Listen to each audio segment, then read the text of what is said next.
పని పడింది, నువ్వు సుబ్బుగాడు ఫోన్ చేయి. నువ్వు లైన్ దొరికి చావట్లేదు. ఏది ఏమైనా సరే పోలీసు అక్కడికి వెళ్ళకముందే ఆశను అక్కడ తప్పించాను. రింగ్ అవుతుంది. ఏంటన్నా? రేయ్, రాజగోపాల్ గారి టీం అక్కడ బయలుదేరింది.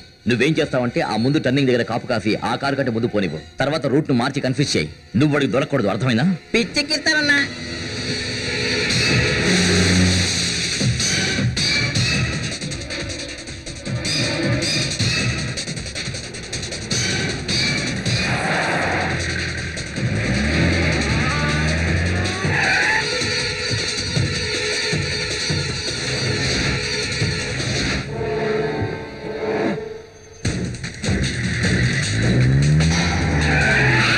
అదిగో డీకే బండి. అబూబకర్ వాడిని పట్టుకో. అలాగే సార్.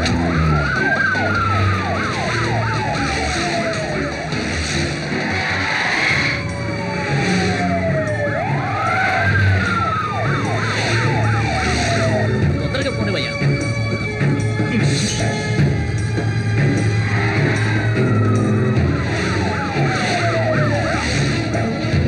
తొందరగా. సార్ వాళ్ళని పట్టుకోవడానికి ఇది బెంచ్ కారు కాదు. నువ్వు సైడ్ కాపో. ఆపో. ఆపువయ్యా తొందరగా. గొప్పగా నడుపుతున్నావు. దిగవయ్యా. Sir shit.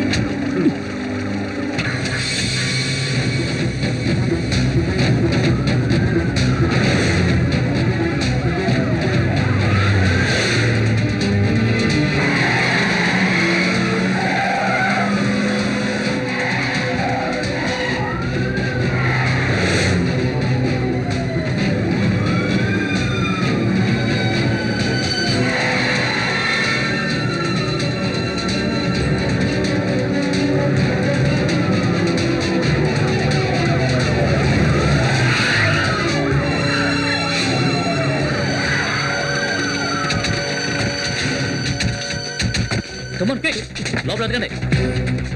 ఏంటి సార్ కబుర్లు? బండిలో డేవిడ్ లేడు సార్. లేడా? డేవిడ్ని చూడాలంటే అదిగో పైకి చూడండి.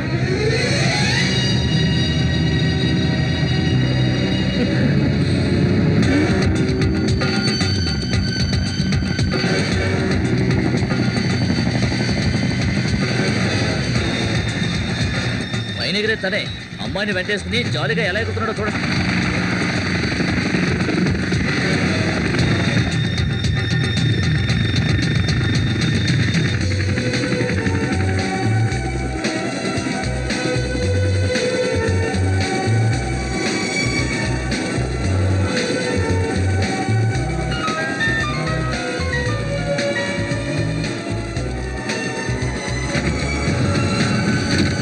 అన్నగారు ఏంటో చెప్పు. రబ్బరు తోటల్లో మందు స్ప్రే చేయడానికి కాదు, ఈ ఎగిరే ఏనుగు మీద జంపు జిలానీలు కూడా చెయ్యొచ్చు. మరైతే నైట్ క్లబ్ లో కలిసి మందు కొడదాం. Okay, bye bye, tata, take care.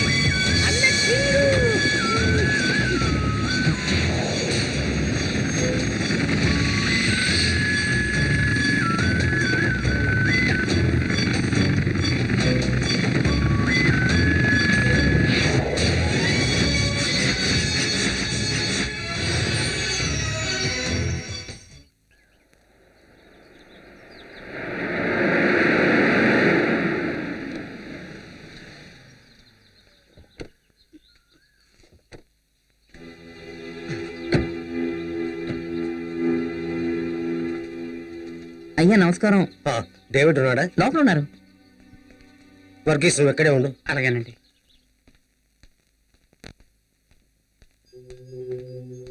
Sir మీరు ఏమిటిలా వచ్చారు? రండి కూర్చోండి.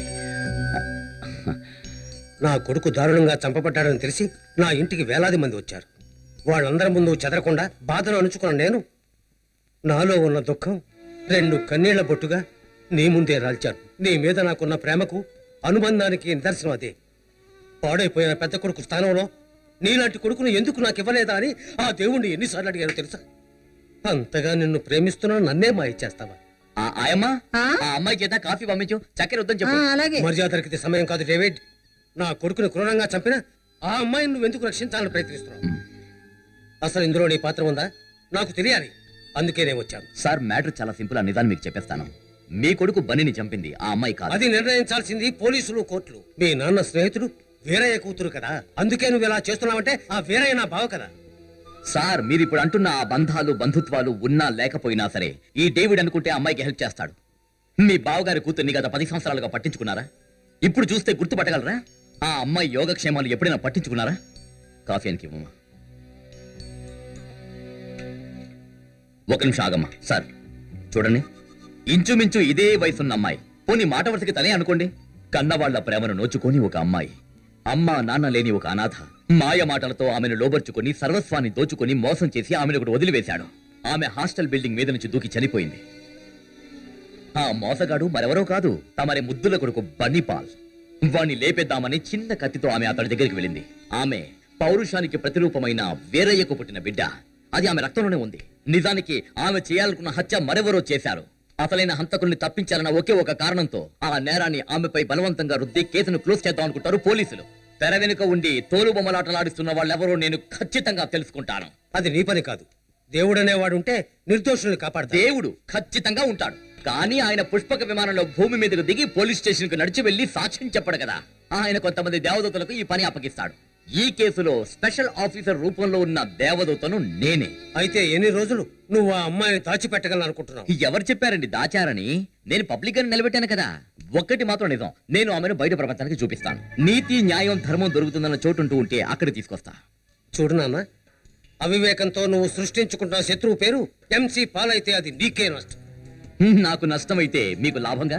ప్రజా కాంగ్రెస్ వృద్ధ సింహమైన ఎంసీ పాల్ గారు, మీరు గర్వంగా చెప్పుకోవచ్చు అజాత శత్రువైన డేవిడ్ జాన్ నాకు పోటీ అని. కానీ మీకు అంత అర్హత లేదు. ఇంకొంచెం మీరు దమ్ము పెంచుకోండి. పాపం, తన కొడుకునే చంపడానికి వెళ్ళిన ఆ అమ్మాయి చేతులతోనే ఇచ్చిన కాఫీ చప్పరించి ఎలా వెళ్తున్నాడు చూడు. ఈ దేశంలో ప్రతి లాయరు కల ఏమిటంటే సుప్రీంకోర్టులో కూడా తన ప్రావీణ్యతను నిరూపించుకోవడం. ఆ మహత్తరమైన అవకాశాన్ని 25 సంవత్సరాలు కష్టపడి సాధించారు శ్రీ వెంకటస్వామి నాయుడు గారు. ఆయన తన న్యాయవాద వృత్తిని మన విజయవాడ జిల్లా కోర్టులోనే ఆరంభించారు అన్న విషయం మనం అందరం సగర్వంగా చెప్పుకోవచ్చు. స్వామినాయుడు గారికి ఏర్పాటు చేయబడిన ఈ సన్మాన సభలో బంగారు శాలువా వేయవలసిందిగా high court chief justice Shri Bhavani Prasad గారిని వేదిక మీదకు నేను సాదరంగా ఆహ్వానిస్తున్నాను.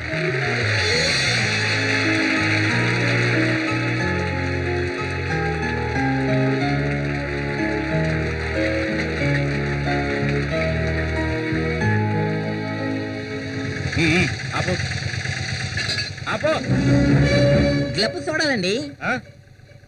రాజగోపాల్ గారు, గ్లబ్లకు వెళ్ళి చూడాలండి. జోనీ సార్ సార్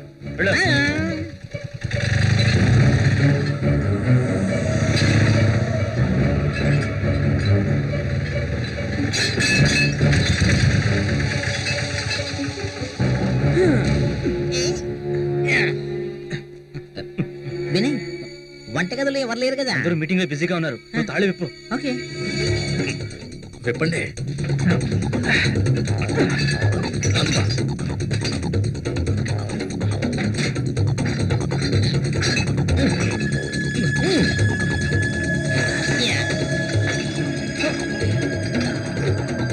తెచ్చండి. First first.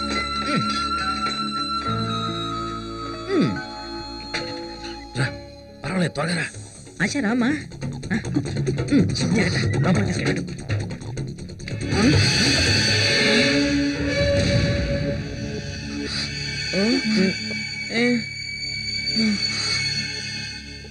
నువ్వెప్పటి నుంచిరా ఇక్కడ సోడాలు సప్లై చేయడం మొదలు పెట్టావు?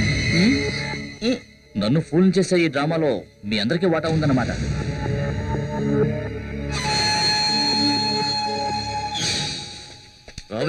సార్, అన్నా, ఆ అమ్మాయిని వదిలేసాయి. అవును, వదిలేస్తా.